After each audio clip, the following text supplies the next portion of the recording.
Hey traders, to watch this video here for Friday, January 6th.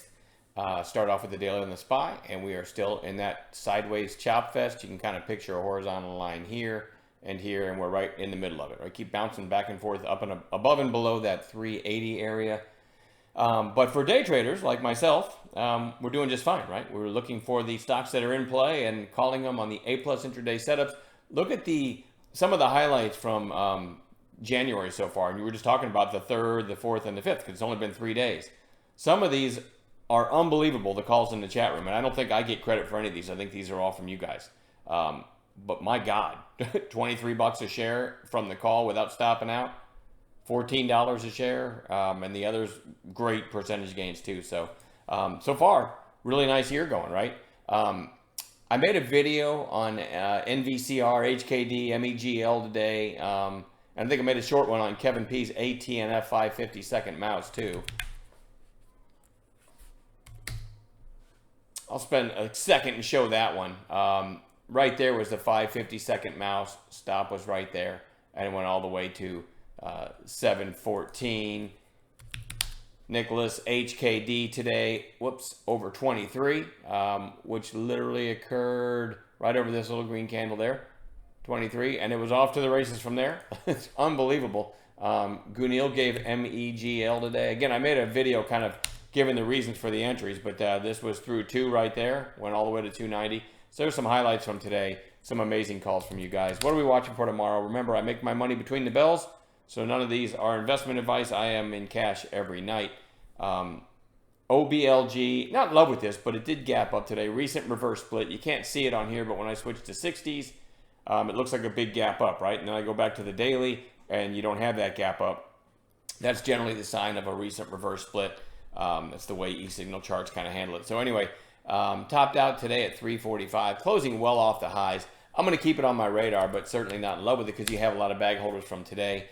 TIRX, big volume today and a pretty strong close. Somebody pointed this out in chat near the close. I would note that, or I should say I would point out that it's trading at $4 in after hours. So this might have been one when you see it closing strong and you see it's kind of a thin stock. A lot of times these are worth hanging out in after hours to see maybe a second mouse through 350 was clean or something like that, right? I didn't. I was in there cooking a chicken stir fry. I was starving today. So anyway, I didn't catch any after hours trades, but that may have been one. Anyway, we'll see if it's still gapping in the morning. HKD.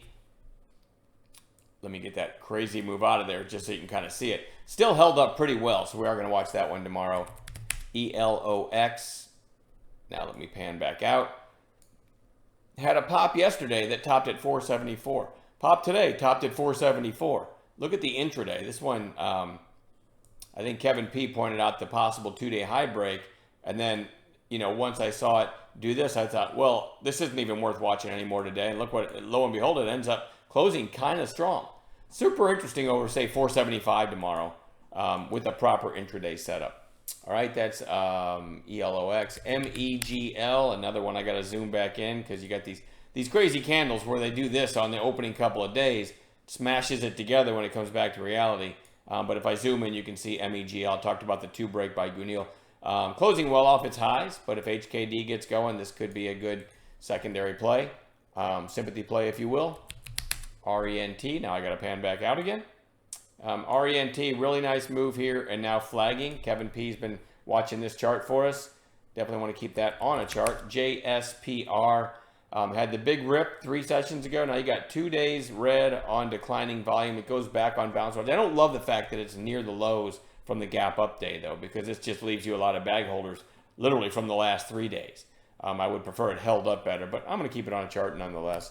TGTX goes back on bounce watch. We've just got another red candle on a lower volume day. It had a really nice move right down to the 8 days, so maybe tomorrow's bounce day. We'll see if it gives a setup.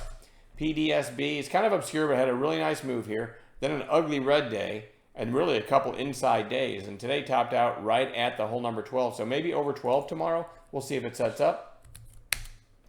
JEF, big rip yesterday. Quiet inside day today, looking for a possible 3rd day play. And then a couple potential gappers for tomorrow. CTMX, as I'm talking to you, is trading at 290 in after hours. They had a nice sounding headline. and it's trading all the way up here. If it's gapping tomorrow, that's a potential one to watch for one of our setups that we teach. And SPRB, as I'm talking to you, is trading at 247 and after hours. So a couple probably big gappers tomorrow. I'm going to leave it at that. We'll add other gappers that we see in the pre-market together as a team, and I look forward to trading again tomorrow. See you guys in the chat.